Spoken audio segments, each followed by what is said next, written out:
ನೋಡಿ, ರಾಜಭವನಕ್ಕೆ ಮುತ್ತಿಗೆ ಹಾಕೋದಕ್ಕೆ ಯತ್ನಿಸಿದ್ರು ಕನ್ನಡ ಪರ ಹೋರಾಟಗಾರರು ಅನ್ನೋದರ ಡೀಟೇಲ್ಸು. ಈ ಟೈಮ್ನಲ್ಲಿ ಪೊಲೀಸರು ಅವರನ್ನ ಹಿಮ್ಮೆಟ್ಟಿಸೋದಕ್ಕೆ ಮುಂದಾದ್ರು. ಹೋರಾಟವನ್ನ ಹತ್ತಿಕ್ಕೋದಕ್ಕೆ ಮೊದಲ ಭಾಗವಾಗಿ ಅವರನ್ನೆಲ್ಲ ವಶಕ್ಕೆ ಪಡಿಬೇಕಾಗಿ ಬಂತು. ಈ ವೇಳೆ ಮಾತಿನ ಚಕಮಕಿ ಎಲ್ಲ ಆಯಿತು. ದೊಡ್ಡ ದೊಡ್ಡ ಹೈಡ್ರಾಮಾಗಳು ಕೂಡ ಸ್ಪಾಟಲ್ಲಿ ಆಗ್ತಾ ಇರುವಂತಹ ದೃಶ್ಯ ನೀವು ಗಮನಿಸ್ತಾ ಇದ್ದೀರಾ. ರಾಜಭವನಕ್ಕೆ ಮುತ್ತಿಗೆಗೆ ಯತ್ನಿಸಿದವರನ್ನ ಖಾಕಿ ಟೀಮ್ ವಶಕ್ಕೆ ಪಡೆದಿದೆ. ವಾಟಾಳ್ ನಾಗರಾಜ್ ಆದಿಯಾಗಿ ತುಂಬಾ ಜನ ಆಕ್ಟಿವಿಸ್ಟ್ಗಳು ಯಾರ್ಯಾರಿದ್ರು ಅವರೆಲ್ಲರನ್ನ ಕೂಡ ವಶಕ್ಕೆ ಪಡೆಯಲಾಗಿದೆ.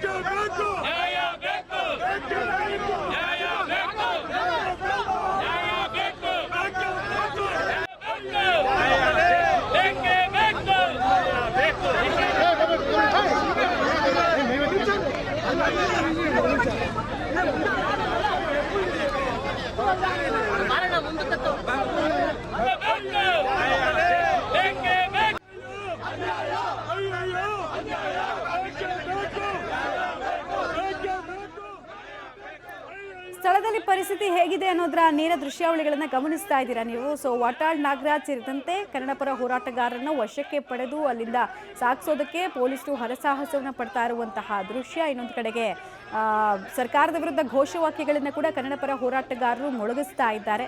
ಸ್ಥಳದಲ್ಲಿ ಬಿಗುವಿನ ವಾತಾವರಣ ನಿರ್ಮಾಣ ಆಗಿದೆ. ನೂರಾರು ಕಾರ್ಯಕರ್ತರು ಜಮಾಯಿಸಿದ್ರು. ಮೊದಲ ಹಂತದ ಹೋರಾಟದ ಭಾಗವಾಗಿ ರಾಜಭವನಕ್ಕೆ ಮುತ್ತಿಗೆ ಹಾಕ್ತೀವಿ ಅಂತ ಪ್ರಯತ್ನವನ್ನು ಪಟ್ಟರು. ಬಟ್ ಆರಂಭಿಕ ಹಂತದಲ್ಲೇ ಪೊಲೀಸರು ಅದನ್ನು ತಡೆದ್ರು ಹಾಗೂ ಒತ್ತಾಯಪೂರ್ವಕವಾಗಿ ಫೋರ್ಸ್ಫುಲ್ ಅಲ್ಲಿಂದ ಹೋರಾಟಗಾರರನ್ನ ಬೇರೆ ಕಡೆಗೆ ಶಿಫ್ಟ್ ಮಾಡೋದಕ್ಕೆ ಮುಂದಾದರು. ಆಮೇಲೆ ಮಾರ್ಚ್ 22ನೇ ತಾರೀಕು ಅಖಂಡ ಕರ್ನಾಟಕ ಬಂದ್ಗೆ ಕರೆ ಕೊಡಲಾಗಿದೆ. ಬಂದ್ ದಿನ ಮೆಟ್ರೋ ಓಡಿಸದಂತೆ ಮನವಿಯನ್ನ ಮಾಡಿಕೊಳ್ಳಲಾಗ್ತಾ ಇದೆ. ಪರೀಕ್ಷೆ ದೇವಸ್ಥಾನ ಅಂತೆಲ್ಲ ನೋಡೋದಕ್ಕೆ ಆಗಲ್ಲ.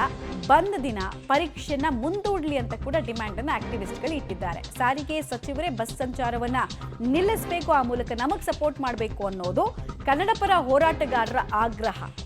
ಬಟ್ ಸರ್ಕಾರ ಒಂದು ಇದನ್ನೆಲ್ಲ ನಿಲ್ಲಿಸೋದಕ್ಕೆ ಬರಲ್ಲ. ಮೂಲಭೂತ ಸೌಕರ್ಯಗಳ ಅಂಡರಲ್ಲಿ ಬರುತ್ತೆ, ಅದು ಅಂತರದ್ದು ಅವಕಾಶನೇ ಇಲ್ಲ. ನೈತಿಕ ಬೆಂಬಲವನ್ನಷ್ಟೇ ಕೊಡ್ಬೋದು ಸರ್ಕಾರ. ಬಟ್ ಈ ಡಿಮ್ಯಾಂಡ್ಸ್ಗೆ ಸಹಜವಾಗಿ 99% ಇಲ್ಲ ಅಂತಲೇ ಹೇಳುತ್ತೆ ಸರ್ಕಾರ, ಒಪ್ಪಲ್ಲ. ಆದರೂ ಮಾರ್ಚ್ 22ನೇ ತಾರೀಕಿನ ಬಂದ್ಗೆ ಬೆಂಬಲ ಕೋರುವಂತಹ ಕೆಲಸ ಆಗ್ತಾ ಇದೆ ಕನ್ನಡ ಪರ ಸಂಘಟನೆಗಳಿಂದ.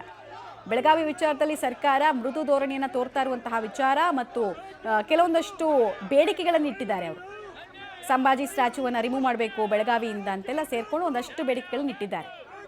ಹಾಗೆ ಮಾರ್ಚ್ 22ನೇ ತಾರೀಕು ಬಂದ್ಗೂ ಕೂಡ ಸಪೋರ್ಟ್ ಬೇಕು ಅಂತ ಕೇಳಿದ್ದಾರೆ. ಅದರ ಮುಂದುವರೆದ ಭಾಗವಾಗಿ ಇವತ್ತು ಕೂಡ ಪ್ರತಿಭಟನೆಗಳು ಸಾಗ್ತಾ ಇದ್ದಾವೆ. ಸಾಲು ಪ್ರತಿಭಟನೆಗಳನ್ನು ಮಾಡಿ ಸರ್ಕಾರಕ್ಕೆ ಬಿಸಿ ಮುಟ್ಟಿಸೋದಕ್ಕೆ ಪ್ರಯತ್ನವನ್ನು ಪಡ್ತಾ ಇದೆ.